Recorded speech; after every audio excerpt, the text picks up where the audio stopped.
الحمد لله وكفى وسلام على عباده الذين اصطفى اللهم صل على سيدنا محمد وعلى آل سيدنا محمد وبارك وسلم۔ نبی اکرم صلی اللہ علیہ وسلم کی تعلیم کردہ جو دعائیں ہیں ان میں سے ایک دعا قسطوار طریقے سے چل رہی ہے۔ گزشتہ 2 ہفتے دعا کے پہلے 2 حصے عرض کیے تھے اور آج کی اس مجلس میں اسی دعا کا تیسرا حصہ۔ 8 چیزیں ایسی ہیں، 8 پریشانیاں انسان کے لیے ایسی ہیں، 8 بیماریاں ایسی ہیں جو اس دعا میں ذکر کی گئی ہیں اور ان سے اللہ رب العزت کی پناہ میں آنے کا حکم دیا گیا ہے۔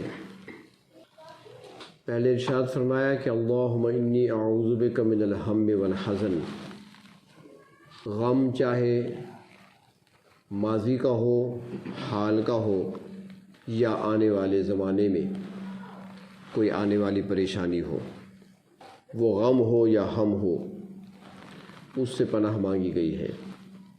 دوسرے نمبر پر فرمایا کہ وَأَعُوذُ بِكَ مِنَ الْعَجْزِ وَالْكَسْلِ، کم ہمتی سے اور سستی سے پناہ مانگی گئی ہے۔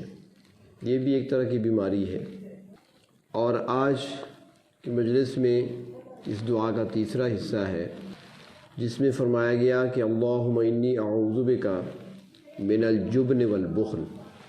جبن بزدلی کو کہتے ہیں اور بخل تو ہمارے ہاں بھی یہ لفظ استعمال ہوتا ہے، اس کا معنی سمجھنا آسان ہے۔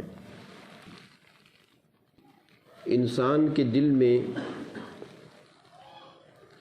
کسی عزم کا پختہ ہو جانا اعتدال کے ساتھ، یہ بہادری اور شجاعت کہلاتا ہے، لیکن اعتدال شرط ہے۔ اگر وہ حد اعتدال سے زیادہ بڑھ جائے تو پھر انسان لاپرواہ بن جاتا ہے، پھر اس میں ظلم آتا ہے، پھر اس میں زیادتی ہوتی ہے دوسروں کے ساتھ، پھر وہ شجاعت نہیں کہلا سکتی۔ اور اس طریقے سے اگر اعتدال سے وہ کم ہو جائے تو پھر اس کو بزدلی کہا جاتا ہے، اس کو خوف اور ڈر کے نام سے موسوم کیا جاتا ہے۔ تو انسان اگر اعتدال کے ساتھ قائم رہتا ہے، اس کا دل مضبوط رہتا ہے، دل کا عزم اس کا پختہ ہوتا ہے اور اس میں اعتدال بھی پایا جاتا ہے، تو پھر اس کو شجاعت کہا جاتا ہے۔ پھر وہ اس نے شجاعت کا جوہر کہاں پہ دکھانا ہے وہ جانتا ہے، کیونکہ وہ عقل کو بھی استعمال کرتا ہے، پھر وہ حد سے نہیں گزرتا، اپنی حدود میں رہتا ہے کہ کہاں پر اس نے اپنی جوانمردی دکھانی ہے، کہاں پر اس نے خاموش رہنا ہے۔ اب یہ بہادری تو نہیں ہے نا، باپ کے سامنے کھڑا ہو جائے آنکھیں نکال کر کہ مجھے باپ نے ایسا کیوں کہہ دیا۔ اب یہاں پر اسے بہادری تو نہیں کہا جائے گا۔ یہاں پر تو شجاعت اور بہادری یہ ہے کہ سر جھکا دے۔ یہاں پر بہادری کا تقاضا یہ ہے کہ اپنے نفس پہ قدم رکھے، پاؤں رکھے، اپنے نفس کو کچل دے، یہ بہادری کہلائے گی۔ غصہ جب آتا ہے انسان کو تو غصے کو پی جانا یہ بہادری ہے، غصہ نکال دینا یہ بہادری نہیں کہلاتی۔ اور پھر جب انسان خصوصی طور پر میدان جنگ میں ہو، کفار سے مقابلہ ہو، کفار سامنے ہو، تو وہاں پر بزدلی دکھانا انتہائی مذموم ہے اور اللہ کے ہاں پھر بعض اوقات ناقابل معافی بن جاتا ہے یہ جرم۔ وہاں پر بہادری، کیونکہ جو شجاع ہوتا ہے، جس کے اندر بہادری ہوتی ہے، تو سب سے پہلی چیز یہ ہوتی ہے کہ اس کا یقین اللہ کی ذات پر کامل ہوتا ہے، اللہ تبارک و تعالیٰ کی ذات پر مکمل یقین اسے ہوتا ہے کہ موت و حیات کا مالک وہ اللہ رب العزت ہے۔ جو وقت میرا مقرر ہے موت کا، ایک لمحہ پہلے نہیں آ سکتی، ساری دنیا مل کر میرے سانس کم نہیں کر سکتی، ساری دنیا مل کر میرا گھونٹ پانی کا کم نہیں کر سکتے، اور جب وقت پورا ہو جائے تو ساری دنیا اور دنیا کی طاقتیں مل کر میرا ایک سانس زندگی کا بڑھا نہیں سکتے۔ جب یقین کامل ہوتا ہے تو اس کے اندر بہادری آتی ہے، جرأت آتی ہے۔ تو بزدلی اعتدال سے جب گر جاتا ہے انسان، خوف کھانے لگتا ہے، اور آج کل تو یہ چیز عام ہے، ہر چیز سے ڈرنا، ہر چیز کا خوف، دل کمزور ہو چکے ہیں، اور اس کی وجہ یہ ہے کہ ہم ایسے ماحول میں پلے بڑے ہیں، ماحول ہی ہمیں ایسا ملا ہے، اس لیے خوف طاری ہوتا ہے انسان پر، بزدلی طاری ہوتی ہے، ہر موقع پر ڈرنا، خوف کھانا ہر چیز سے، ایسا نہیں ہونا چاہیے، ایک مسلمان کی شان نہیں ہے۔ نبی اکرم صلی اللہ علیہ وسلم کی تعلیمات یہ نہیں ہے۔ آپ صلی اللہ علیہ وسلم سے بڑھ کر شجاع کوئی نہیں تھا۔ صحابہ کرام کہتے ہیں کہ جنگ کے میدان میں جب جنگیں ہوتی تھیں، چاہے بدر کا میدان ہو، چاہے احد کا میدان، حنین کا میدان ہو یا کوئی اور، تو فرماتی ہیں کہ نبی اکرم صلی اللہ علیہ وسلم سب سے زیادہ کافروں کے قریب ہوا کرتے تھے، آگے ہوتے تھے، اور صحابہ کرام کہتے ہیں کہ ہم میں سے بڑے بڑے بہادر حضور اکرم صلی اللہ علیہ وسلم کے پیچھے آ کر پناہ لیا کرتے تھے۔ انتہائی شجاعت تھی، لیکن آپ صلی اللہ علیہ وسلم کے اندر رحمت کتنی بھری ہوئی ہے وہ بھی سارے جانتے ہیں آپ۔ تو اس لیے بزدلی جو کہ ضد ہے شجاعت کی، بہادری کی، اس سے پناہ مانگی گئی ہے۔ بزدل ہونا یہ بھی ایک مرض ہے، ایک بیماری ہے، جس کے اندر آ گئی تو ایک خطرناک مرض ہے، اس سے پناہ مانگی گئی ہے۔ اور ساتھ ہی بخل سے بھی پناہ مانگی گئی ہے۔ بخل یعنی ہاتھ رو کے رکھنا، عام طور پر جو معنی کیا جاتا ہے، خرچ نہ کرنا، اور اس کے لیے ہم لفظ کنجوسی کا استعمال کرتے ہیں، کنجوس ہو جانا، اسے بیماری کہا گیا حدیث شریف میں، اور یہاں تک بتایا گیا کہ بخیل جنت کے قریب نہیں جائے گا، فرمایا کہ جنت سے دور ہے، دور دور رہے گا جنت سے، داخلہ نہیں ملے گا جنت کا۔ بخل دو طرح کا ہے، ایک بخیل وہ ہوتا ہے کہ جو گن گن کر اور جوڑ جوڑ کر سنبھال کے رکھتا ہے اور خرچ نہیں کرتا، نہ اپنے پہ خرچ کرے گا، نہ بیوی بچوں پہ خرچ کرے گا، حساب کتاب رکھے گا، اتنے بچا لیے اس مہینے میں، اتنے جمع ہو گئے، اتنے جمع ہو گئے، اتنے پلاٹ خرید لیے، اتنا کچھ جمع کر لیا، بھائی انہی چکروں میں پڑا رہے گا، خرچ نہیں کرے گا، نہ اپنے پر، نہ اولاد پہ، نہ دوست و احباب پر، اور نہ ہی اللہ کے راستے میں۔ ایک تو یہ بخیل ہے، اس کو بھی بخیل کہتی ہیں، اور دوسری قسم وہ بھی بخیل ہے کہ جو اپنی آرام، اپنی آسائش، اپنی راحت کے لیے تو خوب خرچ کرتا ہے، اپنے گھر کی تزئین و آرائش پر، اپنی سواری کے لیے، اپنی جان کے لیے، اپنے آپ کے لیے خوب خرچ کرتا ہے وہ، لیکن اللہ کے راستے میں دینے کا وقت آتا ہے تو ہاتھ روک لیتا ہے، وہ بھی بخیل ہے۔ زکوٰۃ یا تو ادا نہیں کرے گا، ادا کرے گا تو بڑی مشکل سے، ٹیکس سمجھ کر، اس کے علاوہ اگر اللہ کے نام پہ دینا پڑے تو پیشانی پہ بل آ جاتے ہیں کہ کیوں مانگنے والے میرے پاس آ گئے، حالانکہ وہ نہیں سوچے گا کہ مال میرے پاس اپنا نہیں، کسی کا دیا ہوا ہے، یہ اللہ رب العزت کی عطا ہے، اور جو دے سکتے ہیں، جو مالدار بنا سکتے ہیں، وہ سارا مال چھین کر در در کا سوالی بھی بنا سکتے ہیں، وہ قادر ہیں، قدرت رکھتے ہیں۔ تو بخل کرنا، چاہے وہ دنیا کے معاملے میں ہو، چاہے آخرت کے معاملے میں، دونوں ہی برے ہیں، لیکن اللہ کے راستے میں خرچ نہ کرنا، دین کے معاملات میں، نیکی کے کاموں میں خرچ نہ کرنا بہت برا ہے۔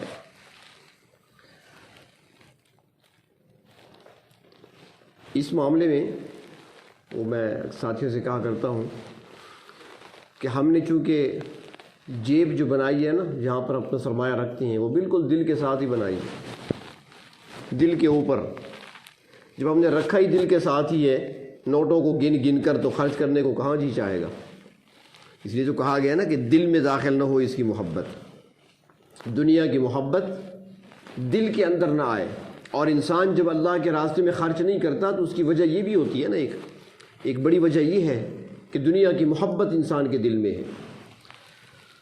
دنیا چونکہ ہماری ضرورت ہے،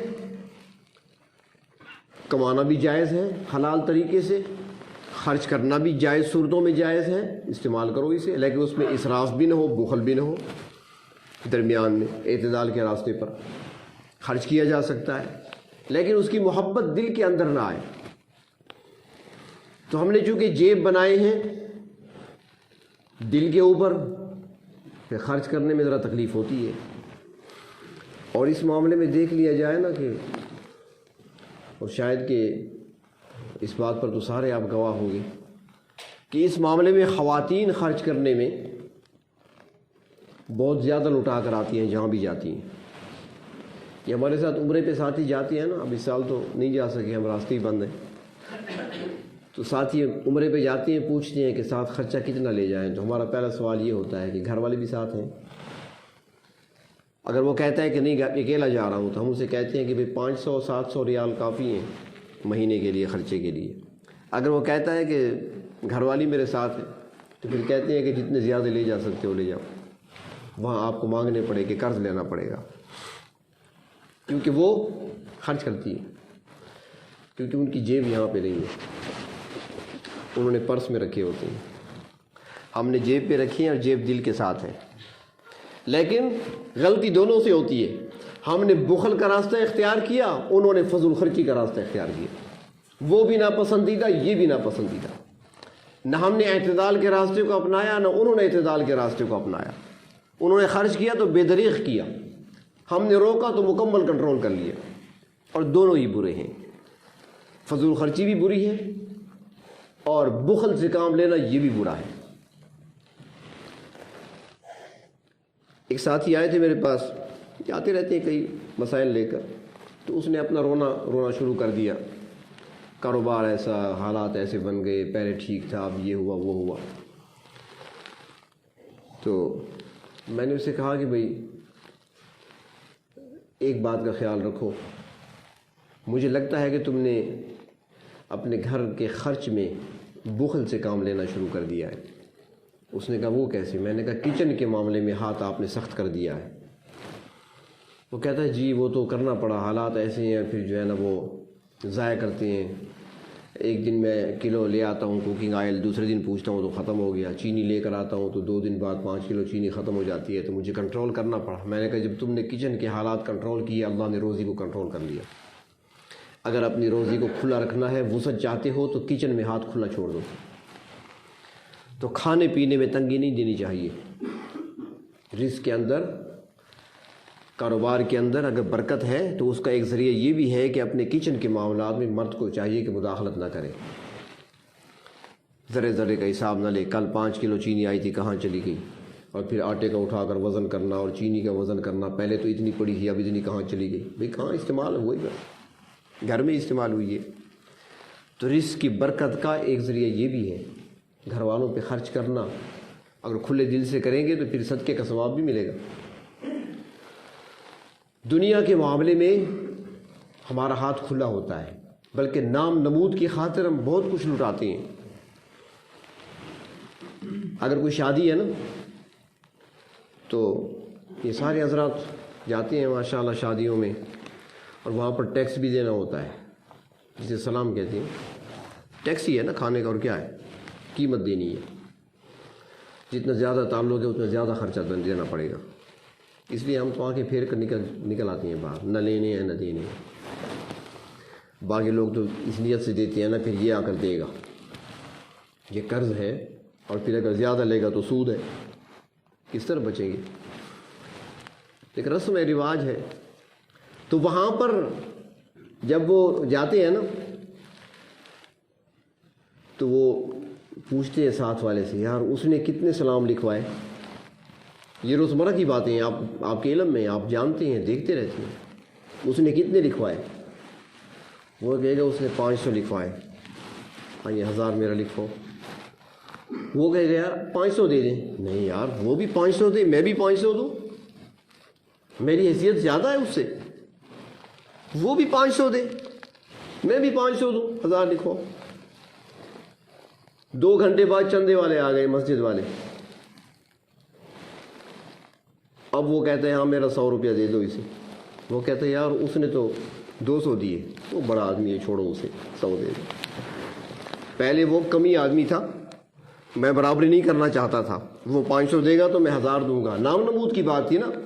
اب وہی بندہ ہے، اب میں کہہ رہا ہوں کہ وہ بڑا آدمی ہے، چھوڑو اسے، وہ 200 دے سکتا ہے، میں نہیں دے سکتا۔ یہ بخل ہے، اللہ کے نام پہ نہ دینا، وہاں پر اس طرح کی گفتگو کرنا، اسی کو بخل کہتے ہیں۔ دنیا کے معاملے میں خرچ کرنا، دین کے معاملے میں روک لینا، اللہ کے راستے میں دے، حالانکہ جو دنیا کے لیے دیا ہے آپ نے، جو لکھوائے وہاں پر، وہ ضائع چلے گئے، وہ کسی کھاتے میں نہیں۔ لیکن جو مسجد میں، مدرسے میں کسی مستحق کو دیا جا رہا ہے، یہ تو باقیات صالحات ہیں، یہ تو جمع ہو رہا ہے خزانے میں، یہ تو روز قیامت سامنے آئے گا، یہی تو وہ صدقہ ہے، یہی وہ خیرات ہے، یہی وہ اللہ کے نام پہ دی ہوئی چیز ہے۔ اسی کو اللہ تعالیٰ فرماتے ہیں کہ قرض حسن ہے، آج دے دو، کل مجھ سے ڈبل دگنا چگنا مجھ سے لے لینا، یہ واپس ملے گا ہمیں۔ تو آج دنیا کی محبت ہمارے دلوں میں ایسی بیٹھ چکی ہے کہ اللہ کے نام پر دیتے ہوئے، اللہ کے راستے میں دیتے ہوئے، خرچ کرتے ہوئے ہم گھبراتے ہیں۔ وجہ کیا ہے؟ ایک وجہ محبت۔ مولانا روم رحمۃ اللہ علیہ مثنوی میں ایک واقعہ بیان کرتے ہیں، بڑی اچھی اچھی انہوں نے حکایات بیان کی ہیں، تمثیلیں ہیں، سمجھانے کے لیے بڑی اچھی اچھی مثالیں ہیں، بڑے اچھے انداز سے انہوں نے سمجھایا ہے۔ اور ان کے بارے میں کہا جاتا ہے ان کی جتنی بھی لکھی ہوئی تحریر ہے نا، یہ ساری الہامی ہے۔ انہوں نے ایک واقعہ نقل کیا، وہ کہتے ہیں کہ کسی علاقے میں ایک بادشاہ تھا، اللہ رب العزت نے اسے بیٹا دیا۔ جب بیٹا اس کا جوان ہوا، شہزادہ جوان ہوا، تو اس کی شادی کی فکر ہوئی۔ تو اب بادشاہ اور ملکہ مشورہ کر رہے ہیں کہ اب بیٹے کے لیے رشتہ کہاں سے تلاش کریں۔ ملکہ نے کہا کہ بھئی آپ بادشاہ ہیں اور وہ آپ کا بیٹا شہزادہ ہے، تب اس کے لیے کوئی شہزادی ہی تلاش کریں گے جو ہمارے جوڑ کا تو ہو نا، ہمارے میل کا ہو، ہمارے جوڑ کا ہو۔ کسی بادشاہ کی بیٹی دیکھیں گے، کوئی شہزادی ہی دلہن بنا کر لائیں گے۔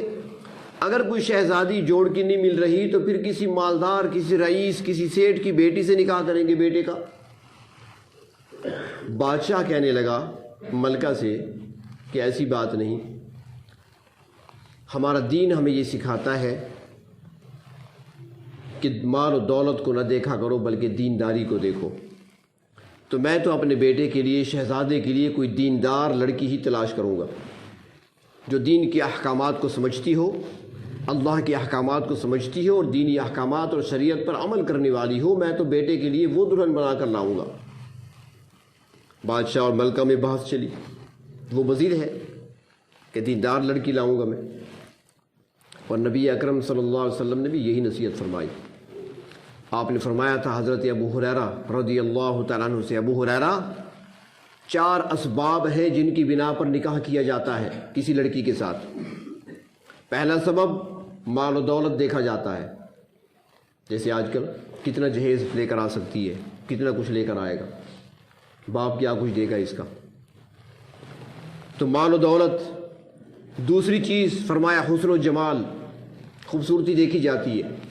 اور تیسری چیز فرمایا حسب نسب دیکھا جاتا ہے، کس خاندان سے ہے، قومیت کیا ہے اس کی۔ اور چوتھی چیز فرمایا کہ دینداری کو دیکھا جاتا ہے، اس کے اندر دین کتنا ہے۔ آپ نے فرمایا ابو ہریرہ جب نکاح کرنا تو دینداری کو دیکھنا، باقی تینوں چیزیں چھوڑ دینا۔ اللہ کے نبی صلی اللہ علیہ وسلم سے بڑھ کر زیادہ بہتر اچھی نصیحت وصیت کس کی ہو سکتی ہے؟ آپ نے یہی تعلیم دی، دینداری کو دیکھنا۔ تو بادشاہ کہنے لگا کہ میں تو شہزادی نہیں لاؤں گا اپنے بیٹے کے لیے دلہن بنا کر، بلکہ میں تو کوئی دیندار لڑکی ہی تلاش کروں گا۔ بہرحال اور آخرکار بادشاہ نے اپنی بات منوا لی ملکہ سے، دلہن تلاش کی گئی، ایک انتہائی دیندار لڑکی تلاش کر لی گئی، اور پھر اس کا رشتہ مانگا گیا، انہوں نے قبول کر لیا۔ وہ دلہن بن کر بادشاہ کے محل میں آ گئی، شہزادے کے لیے شہزادی بن کر آ گئی۔ کچھ عرصہ گزرا، 6 مہینے گزرے، 8 مہینے گزرے، 10 مہینے گزر گئے، سال گزر گئے، لوگوں میں چہمہ گویا ہونے لگی۔ کہ بھئی سال ہو گیا شادی کو، کوئی نیا شہزادہ نہیں آیا، کوئی شہزادی نہیں آئی، چکر کیا ہے؟ بادشاہ تک بات پہنچی، ملکہ تک پہنچی، اب تو لوگ بھی باتیں کرنے لگے، ہم بھی پریشان ہیں، آخر وجہ کیا ہے؟ پھر جب غور کیا گیا، دیکھا تو شہزادہ تو شہزادی کی طرف متوجہ ہی نہیں ہے، وہ شہزادی کی طرف اس کی کوئی توجہ ہی نہیں ہے۔ حساب کرانے والے بلائے گئے، حساب کیا جائے، دیکھا جائے چکر کیا ہے، تو آخر کار پتہ چلا کہ اس شہزادے پر ایک بوڑھی عورت ہے، انتہائی بدصورت اور بوڑھی عورت، اس نے جادو کے ذریعے سے اس جوان شہزادے کو اپنے کنٹرول میں کر رکھا ہے۔ وہ اس بدصورت بوڑھی کے پاس تو جاتا ہے، بیوی کے قریب نہیں آتا، جادو کے ذریعے اسے باندھ رکھا ہے۔ جب یہ پتہ چلا تو سارے لوگ باتیں کرنے لگے، درباری بھی بولنے لگے بادشاہ پر کہ دیندار تلاش کرتا تھا، ملکہ بھی کہنے لگی آپ کو دیندار چاہیے تھی، کہتے تھے ہم شہزادی لے آتے ہیں، اب آپ نے جو نکاح میں اس کو دیندار لا کر دے دی، اب بجائے بیوی کی طرف متوجہ ہونے کے وہ اس طرف چلا گیا، وہ شاید اسی وجہ سے گیا ہے، اس کو یہ پسند نہیں آئی۔ مولانا روم فرماتی ہیں کہ رات کا وقت ہوا، بادشاہ نے مصلی بچھایا، پروردگار عالم کے سامنے سر سجدے میں رکھ کر رونے لگا، اے پروردگار اکیلا ہوں میں، اس موقع پر تنہا ہوں، کوئی میرا ساتھ نہیں ہے، ہر طرف سے مجھے تانے مل رہے ہیں، ملکہ بھی مجھے تانے دیتی ہے، درباری بھی مجھے تانا دیتے ہیں، اور سب کا خیال یہ ہے کہ میں مجرم ہوں، اللہ میں نے آپ کے پیغمبر صلی اللہ علیہ وسلم کے قول پہ عمل کیا، میں نے تو دینداری کو دیکھا تھا، اللہ میں تو ایسی لڑکی لایا جو آپ سے محبت کرنے والی تھی، میں نے دنیا کو نہیں دیکھا، اللہ ماجرا کیا ہے، چکر کیا ہے، میری رہنمائی فرما دیجئے۔ بادشاہ روتا رہا، اللہ سے مانگتا رہا۔ فرمایا آدھی رات جب گزری تو بادشاہ نے دیکھا کہ کوئی سامنے سے نورانی چہرے والی ایک شخصیت سامنے سے آ رہی ہے، وہ بادشاہ کے قریب آیا، بادشاہ کو ہاتھ سے پکڑا، قبرستان لے گیا۔ جب وہاں پہنچے تو قبرستان میں ایک لمبا بال پڑا تھا، اس پر گرہیں لگی ہوئی تھیں، تو اس آنے والے شخص نے بادشاہ کے سامنے معوذتین قل اعوذ برب الفلق قل اعوذ برب الناس پڑھ کر پھونک مارتا گیا، ایک ایک گرہ کھولتا گیا، گرہیں کھلتی گئیں، شہزادہ جادو سے آزاد ہوتا گیا۔ جب وہ ساری گرہیں کھل گئی، شہزادہ آزاد ہوا۔ جب شہزادہ جادو سے آزاد ہوا، اس نے دیکھا بوڑھی کی طرف، اوئے میں کیا کر رہا تھا، پھر اپنی شہزادی کو دیکھا، اپنی بیوی کی طرف دیکھا، دلہن کو دیکھا، اس کی آنکھوں میں آنسو آ گئے، زار و قطار رونے لگا، کتنی شریف پاک دامن پاکیزہ خاتون میری بیوی بن کر میرے گھر میں آئی ہے، میں اس کی طرف دیکھ ہی نہیں رہا، اور اس عورت کی طرف دیکھا تو بوڑھی بدصورت عورت، نفرت آنے لگی اسے، میں کیا کر رہا تھا اس طرف۔ تو اب شہزادہ پشیمان ہوا، پریشان ہوا، اور اپنی بیوی کی طرف متوجہ ہوا۔ مولانا روم یہ تمثیل لکھ کر، یہ مثال دے کر آگے فرماتی ہیں، اے انسان، دنیا کی مثال اس بوڑھی اور بدصورت عورت کی سی ہے، اور وہ دلہن اللہ نے ہمارے لیے جنت تیار کر رکھی ہے۔ ہم دنیا میں آ کر دنیا کے جادو میں پھنس چکے ہیں، دنیا ہمیں اپنی طرف متوجہ کر بیٹھی ہے، اور ہم نے آخرت کو بھلا دیا، جنت کو بھلا دیا، نعمتوں کو بھلا دیا، ہم اس بدصورت دنیا کے پیچھے پڑ گئے ہیں اور غفلت میں ڈوبے ہوئے ہیں۔ جب موت کا وقت آئے گا تب آنکھ کھلے گی، کن نعمتوں کو چھوڑا تھا اور کس طرف ہم متوجہ ہوئے تھے۔ تو فرماتے ہیں کہ دنیا کی محبت انسان کے پاس نہیں ہونی چاہیے، دل کے اندر محبت نہیں ہونی چاہیے، بلکہ ضرورت کے تحت ہونی چاہیے۔ علماء نے لکھا ہے کہ دنیا ایسی چیز ہے، کسی اللہ والے کی وفات ہوئی تو بعد از وفات کسی نے خواب میں دیکھا، تو اس نے پوچھا کہ حضرت کیا گزری آپ کے ساتھ؟ انہوں نے خواب میں جواب دیا کہ تمہاری گندی دنیا سے آزادی مل گئی، گندی دنیا سے آزادی مل گئی۔ اور اس کے تحت پھر علماء نے آگے لکھا، وہ فرماتے ہیں کہ جس طرح ماں کے پیٹ سے بچہ باہر آیا، جوان ہوا، قسم قسم کی اچھی ستھری غذائیں کھاتا ہے، اچھے اچھے کھانے کھاتا ہے، صاف ستھری چیزیں کھاتا ہے، اگر اس کو یاد دلا دیا جائے کہ ماں کے پیٹ میں تمہاری غذا کیا تھی، وہاں پر تمہاری غذا ایک گندا خون تھا جو تمہاری غذا بن رہا تھا، جس سے تمہارا جسم پھل رہا تھا، اور جس پر تمہاری جسم کے اندر خون بن رہا تھا اور تمہارا وجود بن رہا تھا، وہ گندی غذا تھی۔ تو فرمایا کہ جب انسان کو سوچ آئے نا کہ وہ غذا تھی میری، تو انسان کی طبیعت خراب ہونے لگتی ہے اس غذا کے بارے میں سوچ کر، کیونکہ ستری غذائیں کھا رہا ہے نا اب۔ تو فرمایا کہ جب جنتی جنت میں پہنچیں گے اور جنت کی نعمتیں چکھیں گے، کھائیں گے، استعمال کریں گے، اور دنیا میں استعمال کی ہوئی چیزیں ان کو یاد آئیں گی، تو ان کی طبیعت وہاں پہ خراب ہوگی کہ ہم وہاں پر کیا گند کھاتے رہے ہیں، ہم نے وہاں پر کیا کھایا تھا، نعمتیں تو یہ ہیں، کھانے کی تو یہ چیزیں ہیں۔ تو انسان دنیا کی محبت میں یہ بھول جاتا ہے کہ اصل نعمتیں تو اللہ نے میرے لیے آگے تیار کر رکھی ہیں، میں کن چیزوں کے پیچھے پڑ گیا ہوں۔ اور پھر جب یہ محبت دل میں آتی ہے تو پھر انسان کے اندر بخل پیدا ہوتا ہے، انسان بخیل بنتا ہے اور اس کے ہاتھ میں تنگی آتی ہے اور پھر وہ خرچ کرنے سے گھبراتا ہے۔ دوسری وجہ یہ بنتی ہے بخل کی کہ انسان یہ سمجھتا ہے کہ میں اگر خرچ کروں گا، اللہ کے راستے میں دوں گا تو شاید میرا مال کم ہو جائے گا، اس میں کمی آئے گی، تنگ دست بن جاؤں گا۔ حالانکہ ایسی بات نہیں، اللہ کے راستے میں دینے سے مال میں اضافہ ہوتا ہے، کمی نہیں آتی، برکت آتی ہے۔ کسی کتاب میں دیکھا تھا، پرانی بات ہے، کہ حضرت موسیٰ علیہ السلام ایک مرتبہ جا رہے تھے طور پر، تو راستے میں ایک ملاقات ہو گئی ایک شخص سے۔ تو اس نے کہا اے موسیٰ آپ جا رہے ہیں، میرا ایک سوال ہے، میری ایک درخواست ہے، یہ تو اللہ کی بارگاہ میں پیش کر دینا۔ فرمایا وہ کیا؟ وہ کہنے لگا آپ اللہ رب العزت کی بارگاہ میں میری درخواست پیش کر دیں کہ میرا جتنا رزق دنیا میں باقی ہے، چاہے میری زندگی 1 سال ہے، چاہے 10 سال ہے، چاہے 20 سال ہے، جتنا رزق میرا دنیا میں باقی ہے جو میں نے کھانا پینا ہے، وہ اللہ تعالیٰ مجھے سارا اکٹھا عطا فرما دے، مجھے سارا مل جائے بس۔ اب میری مرضی ہے اس کو ضائع کر دوں، میری مرضی ہے اس کو سنبھال کے رکھوں، تھوڑا تھوڑا استعمال کروں، مجھے سارا مل جائے اکٹھا۔ حضرت موسیٰ علیہ السلام نے فرمایا ٹھیک ہے، درخواست پیش کر دوں گا۔ وہاں جا کر اللہ کی بارگاہ میں اس شخص کی درخواست پیش کر دی۔ اللہ تعالیٰ نے حضرت موسیٰ علیہ السلام کی دعا کو، درخواست کو قبول فرما لیا، جو اس کی روزی تھی ساری اس کو اکٹھی عطا کر دی۔ اب جب موسیٰ علیہ السلام وہاں سے واپس گزرے تو دیکھا تو اس کے پاس کچھ چیزیں پڑی ہیں، مثال کے طور پر چربی کے 2 ٹین پڑے ہیں، مثال عرض کر رہا ہوں، اس زمانے میں گھی نہیں ہوتا تھا، چربی استعمال ہوتی تھی۔ 1 بوری کھجوروں کی پڑی ہے، 2 بوریاں گندم پڑی ہیں، جو کی بوری پڑی ہے، جو چیزیں اس نے دنیا میں کھانی تھی نا وہ ساری اس کے پاس پڑی ہیں، وہ بیٹھا ہوا ہے۔ حضرت موسیٰ علیہ السلام نے فرمایا کہ ہاں بھائی مل گیا نا سارا؟ اس نے کہا جی سارا اللہ نے مجھے دے دیا، بس میرا رزق دنیا میں یہی ہے، یہ میں نے ختم کرنا ہے۔ موسیٰ علیہ السلام چلے گئے۔ کچھ عرصے کے بعد حضرت موسیٰ علیہ السلام کو دوبارہ اس علاقے پہ گزر ہوا تو دیکھا تو وہاں بہت بڑی سرائے بنی ہوئی ہے، بہت بڑا لنگر خانہ بنا ہوا ہے، لوگ آ رہے ہیں، کھا رہے ہیں، مال لے جا رہے ہیں، قافلے وہاں پر آ کر اونٹوں کو بٹھاتے ہیں، خود بھی کھاتے ہیں، اپنے جانوروں کو کھلاتے ہیں، آگے چلے جاتے ہیں، دوسرا قافلہ آ جاتا ہے، خوب چہل پہل۔ حضرت موسیٰ علیہ السلام وہاں چلے گئے کہ یہاں تو پہلے کچھ نہیں تھا، اب یہ کہاں سے آبادی آ گئی، سرائے بن گئی، یہاں پر لنگر خانے بن گئے۔ پوچھا یہ کس کا ہے، کون کر رہا ہے سارا؟ بتایا فلاں شخص وہاں بیٹھا ہوا ہے فلاں جگہ پر۔ جب گئے تو وہی آدمی بیٹھا ہے۔ حضرت موسیٰ علیہ السلام نے فرمایا کہ ہاں بھائی بتاؤ یہ تمہارا سب کچھ چل رہا ہے؟ اس نے کہا جی اللہ کا دیا ہوا ہے، بس وہی چل رہا ہے۔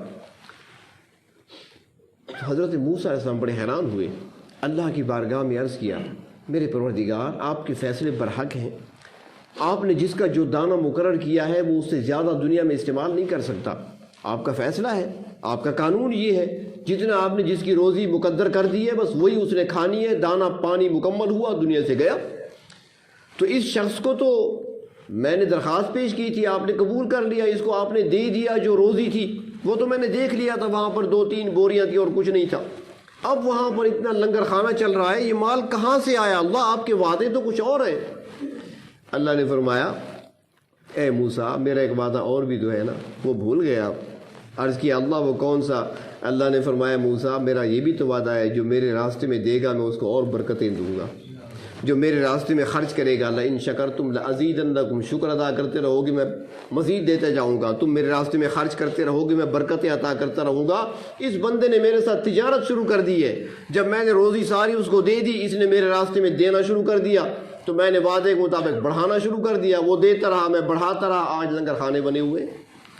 تو اللہ کے راستے میں دینے سے مال میں کمی نہیں آتی، ختم نہیں ہوتا مال، اخلاص نیت کے ساتھ دیا جائے تو اس میں کوئی کمی نہیں آتی، کوئی تنگی نہیں آتی، بلکہ برکتیں آتی ہیں۔ اور ایک تیسری چیز جو بخل کا سبب بنتی ہے، وہ لوگ سوچتے ہیں کہ میں اللہ کے راستے میں دینے لگوں، خرچ کرنے لگوں، میرے بچوں کا پھر کیا بنے گا، میرے بچوں کا مستقبل کیا ہوگا، اب جب میں کچھ جوڑ کر رکھوں گا، بنا کر رکھوں گا تو میرے بچوں کے کام آئے گا، تو اس لیے اپنے ہاتھ کو روک لیتا ہے۔ وہ اللہ کے راستے میں خرچ کرنے سے رکا رہتا ہے کہ میرے بچوں کے کام آئے گا، میرے بچوں کا مستقبل بنے گا۔ وہ بھول جاتا ہے کہ جس نے میرا مستقبل بنایا، کیا وہ میرے بچوں کا مستقبل نہیں بنائے گا؟ جس ذات نے مجھے کھلایا پلایا، کیا میرے بچوں کو نہیں کھلائے پلائے گا؟ ہم بھول جاتے ہیں، اور یہ ہماری یقین کی کمزوری ہے، یہی ہمارے عقیدے کی کمزوری ہے، اور یہ بھی ایک سبب بن جاتا ہے کہ انسان بخیل ہو جاتا ہے۔ اور ایک چوتھا سبب یہ بنتا ہے کہ انسان آخرت کے معاملے میں غافل ہو جاتا ہے، غفلت کا پردہ طاری ہو جاتا ہے، بھول جاتا ہے کہ میں نے اللہ کے ہاں حاضر ہونا ہے، وہاں پر میرے جو نیکیاں ہوں گی، جو اعمال ہوں گے، وہی کام آئیں گے، اور ان چیزوں میں صدقہ، خیرات، اللہ کے نام پر دی ہوئی رقم اور چیزیں، یہ میرے لیے وہاں پر نجات کا ذریعہ بن سکتی ہیں۔ تو یہ غفلت میں ہوتا ہے، انسان بھول جاتا ہے۔ اگر وہ اس بات کو یاد رکھے تو پھر وہ بخیل نہیں بن سکتا۔ تو بخل بری بیماری ہے، اور بزدلی بھی ایک بری بیماری ہے۔ اللہ کے محبوب صلی اللہ علیہ وسلم نے ان دونوں بیماریوں سے اللہ کی پناہ چاہی ہے۔ تو ہمیں بھی چاہیے کہ اللہ کے محبوب صلی اللہ علیہ وسلم کی اس عظیم دعا کو یاد کریں۔ پہلے آپ کی خدمت میں عرض کیا تھا، آپ کو یاد ہوگا کہ دو جملے ہی آپ کی خدمت میں عرض کیے جاتے ہیں، ان دو جملوں کو یاد کر لیا کریں تو پوری دعا آپ کو یاد ہو جائے گی۔ تو پہلے ایک ہفتے اللہم انی اعوذ بک من الہم والحزن، دوسرے ہفتے تھا اسی دعا کا حصہ تھا وہ اعوذ بک من العجز والکسل، اور آج جو ہے اسی دعا کا حصہ ہے اعوذ بک، یاد رکھیں نا جی، واعوذ بک من الجبن والبخل، بزدلی اور بخل سے بھی پناہ چاہیں۔ یہ 6 بیماریاں ہو گئیں، 2 اور باقی رہ گئیں، قرضے کا غلبہ اور افراد کا غلبہ۔ انشاءاللہ زندگی رہی تو پھر آئندہ ہفتے وقت کیا جائے گا۔ اللہ تبارک و تعالیٰ اپنے محبوب صلی اللہ علیہ وسلم کے تمام اقوال کو اپنانے اور ان کو یاد کرنے کی توفیق عطا فرمائے۔ تیرے ہیں ہم، تیرے ہیں،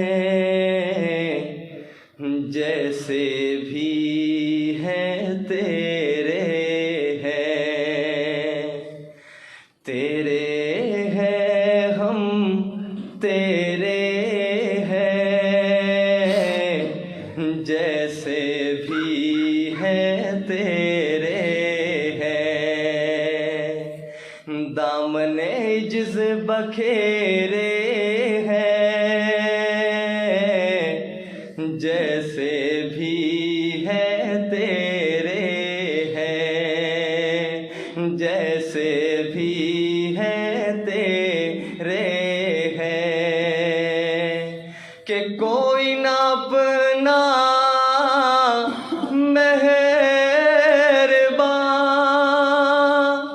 تیرے ہو کر جائیں کہاں، تیرے ہو کر جائیں کہاں، تیرے در پر ڈیرے ہیں، جیسے بھی ہیں تیرے ہیں۔ آپ علیم اور آپ حکیم، آپ غفور اور آپ رحیم، آپ غفور اور آپ رحیم، تیرے نام سنہرے ہیں، جیسے بھی ہیں تیرے ہیں، جیسے بھی ہیں تیرے ہیں، دامن عجز بکھیرے ہیں، جیسے بھی ہیں تیرے ہیں، کہ روز قیامت تو سرخ رو جب ہوں تیرے